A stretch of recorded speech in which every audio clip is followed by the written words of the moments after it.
Ndewonu ndị be anyị, ana m ekene onye enu na-ekene onye ana na-ekene nwoke na-ekene nwaanyị.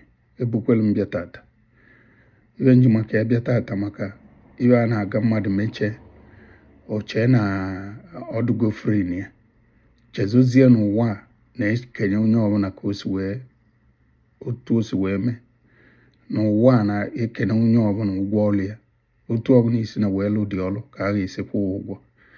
Ndị oyibo na-akpụ ya kama. Onye ka nji maka ya bịa ka nchetala anyị na kama is real, whether I believe ma I believe ya, ọ bụrụ ibe ajọwụ.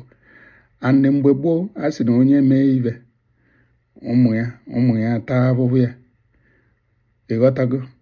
Mana ọ dụchazi m ka ọ dị otu ahụ n'ụwa anyị nọ n'enu ya kịta bụ ị na-emerekwa ya, imeta ezigbo ibe ị na-abụ ya, imeta ajọ ibe ị na-abụ ya. At least ụmụ ụgha atagodo abụ ihe eso wee kele bifo onye nwe anwụrụ, ịghọtago. Onye ka mbịa ka anyị kpaa, ka anyị ji nwayọ wee tụghe n'enye na o nwekwana ibe dịka ezigbo ibe. O nwere ibe dịka ezigbo ibe, rapụcha, ịghọtago. Ụwa kịta duto ajọ ibe, duto oke ọchịchọ, duto agụụ ma ọsị ya na ọsịrị ya enwee different kind of reason. Onye mmadụ onye danyezi ya mmadụ n'aka mistakenly ịkpachie, ịghọtago. Mmadụ ibe gị ụfọdụ adụ very very wicked. O nwere ebe ada agbaghara nwu mmadụ ibe, o nwere ibe ma ebe emejọrọ abụ nwa obere ibe ọ ada eche ka ịkọwarị ya na uche ga adịrị ya ma ọ nọ mistake ime, ọ taghị ya ozugbo n'ụdị ọbụla dị iche iche, which is not good. Ka anyị jikene enyi nwayọ, ka anyị jile enyi nwayọ, ịghọtago. Because na o nwekwe na onye nọ na-ene anyị, o nwekwe na onye nwe ụwa, o nwere onye nwe ụwa nọ na-ene anyị anya, ọkwa ịghọtago. Ma ụdị religion nsọ ọgụ nọ na ya, kama is real, kama a na-ekwu is real. Imeela mmadụ ezigbo ibe ime ihe anatakwa ụgwọ ya, one way or the other, directly or indirectly. Otu a nke ọ dịkwa na ajọ ibe. Ime ajọ ibe maka ndị dị wicked ka m na-agwa ibe. Ajọ ibe unu na-eme na ị nwee ike imenwu onye a because na ị nọ na position imenwu onye ada ayọtanwu ibe ma ọsị ya na ọsịrị ya. Ibe ọbụla ime adụrọ right, ihe enwetakwa ụgwọ ọrụ ya, ịghọtago. Kama nọ na-eche ka o kebinye gị nke gị. Enwere ike ime n'elu isi na ana nweta ya, inwere ike ime n'etiti na abụọ osi na-azụ bịa. Ibe amalere bụ na ihe enweta ụgwọ ọnwa ya. Ọ bụ na mmadụ mee gị ibe mejọ ọgwụ, igekene ntị, ga-enye ntị, gbaghara ya. Because na m anụgo so many stories, ịghọtago, ndị mejọrọ mmadụ n'ụwa a imejọrọ ozugbo eruo ụgwọ ọrụ ya.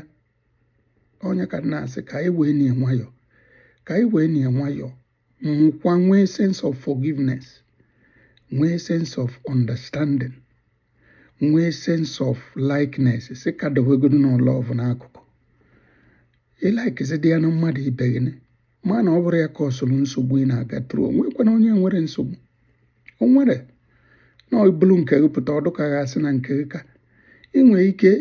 Ụfọdụ a na-efili na ego dị na ị na-eri nri osigeri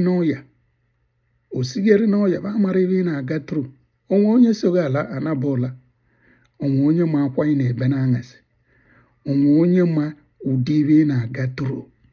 Ọ bụrụ ya ka mmadụ ga-eji omezie mistake ozugbo ọra tụọ ya ada enye sekọnd ịba ụgwụ ya ma o mekerie nye.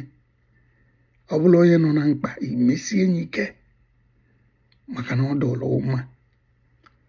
Chezozie na onwe onye nọ na awa ọchị, chezo na kama chere ọ ekpele, ichere a ga-ekpetie na ekpele ebe o doo anya imejọ mmadụ ibe gị, ịwụzie na ana, ịwụọ na ana wute na-ekpe ekpele na-ayọ Chineke ka ọ gbaghara gị, ịghọtago.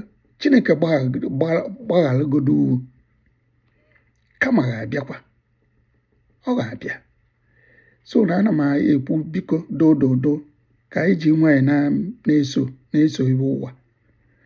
ịghọtago na ndị bikwenụ ndụ ndị mgbe gboo na ọ bụrụ ụdị wickedness na-abụta na anyị na-efesi na this our generation. I don't think na va fesiri ya wee dụ ndụ wee nọlụ taa. I don't think so. So bikonu ka anyị ghara ichezo na ibe ọbụla anyị na-eme na anyị ga-anata ụgwọ ọrụ ya, which is karma. Mgbe nata mgbe anatara ya tata anata ya echi, ma ọ bụ ma ga-anata ya ha ga-anata ya. Ọnya ka nsị ka m chetala unu na ọ bụrụ na unu amara na nke m bụ ị na-echeta, because na ibe a na-abụ n'ụwa bụ sọ asịsị ka a na-asị, o nwere eziokwu adọzi ya, onye ọbụla ọ na-aghọrị. Mana chanel like otu nsi wee gwa unu bụ chanel ga-akwụ ọtọ. Anyị abịara ịkọ akụkọ iwe na anyị ekwu ya otu o si wee dị, and ọnya ka anyị akaba arụ na-ekwu. Onye nwe kọment ya tinyela anyị aka na kọment, tụsa ozi ya, tinye aka n'ibe a na-eme, na-ekele ọlụ eke. Unu echezokwana nke anyị bụ ị na-ekwupụta, nke unu bụ ị na-atụsa. Enugonu, ọka bụkwa nwanne unu nwoke Kenechukwu. Ngwa ka ọ dịnụ.